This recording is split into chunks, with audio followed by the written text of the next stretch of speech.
What's up, my beautiful, beautiful Love and Life fam? How y'all feeling? Happy weekend. I hope that you guys have had a beautiful, amazing, and restful weekend and that you guys are in good spirits. So, when it comes to children in astrology and in the natal chart, these are some of the things that you should look at, or some of the houses that you should look at when you are looking at children in the natal chart. The first house you're going to look at is your fifth house, okay? That goes without saying.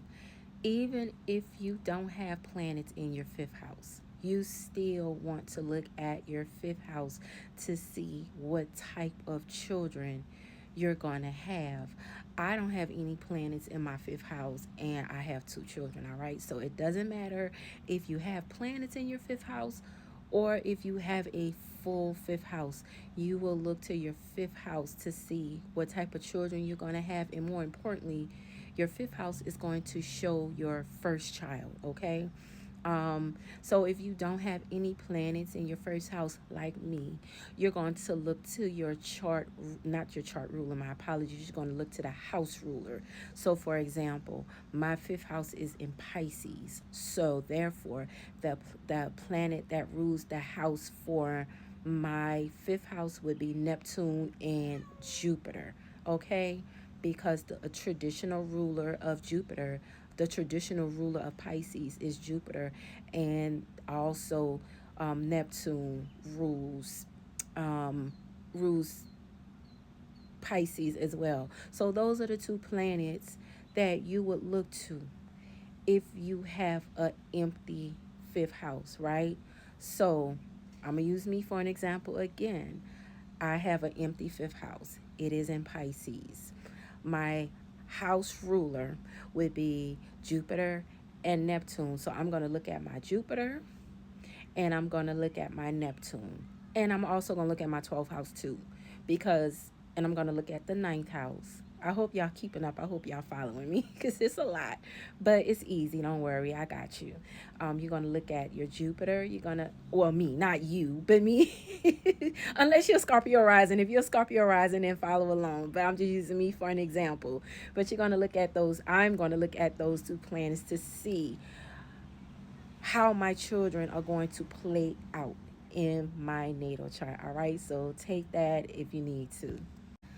Now, if you don't have children and you want to have children and you're planning on having children, look at the eighth house. The eighth house shows your pregnancy, not the fifth house. The fifth house shows your children, the eighth house shows your pregnancy, because the eighth house rules your sexual organs. All right, so if you are not a parent yet and you want to be a parent, you want to have children, you want to procreate, you're going to look to your Mars. You're going to look at your Mars, and you're going to look at your eighth house, because that planet in that house rules your sex drive, your sexual organs. All right. Now, once you look at the fifth house, and let's just say you want to have one child or multiple children, right?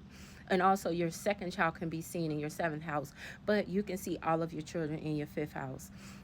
You're going to look to your fifth house, and then you're going to look to your 11th house, because your 11th house sees your fifth house, and the 11th house is the house of gains, okay?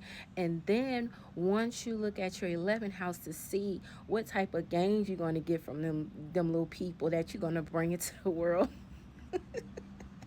you're going to look at your 12th house, okay? Because your 12th house is your house of losses. So you're going to see what type of losses you're going to have through your children. So you're going to look to your fifth house to see what type of children you're going to have.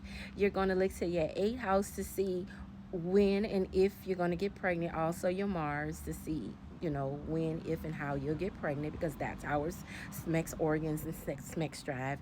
And then when you do have those children, you're going to look to your 11th house, your house of gains, to see what type of gains you're going to get through your children. And then you're going to look to your 12th house to see what type of losses you're going to have from those children. All right, so y'all know Big Sis gonna use herself as an example. I have two children, a boy and a girl. My son, the oldest, is a Leo, and my youngest daughter is a Gemini. Thank God they are light-sided signs. My son is a light-sided Leo, my daughter is a light-sided Gemini. Okay, so my son, so when I say you can see what type of children that you have in your fifth house, this is what I mean. And I'm starting to see this play out in my natal chart. Now, you're going to see this in your natal chart. You're going to see what type of children you'll have through your fifth house in your natal chart. So, for example, my fifth house, I'm a Scorpio rising. My fifth house is in Pisces. So that means that the two planets that rule my fifth house will be Jupiter and Neptune, right?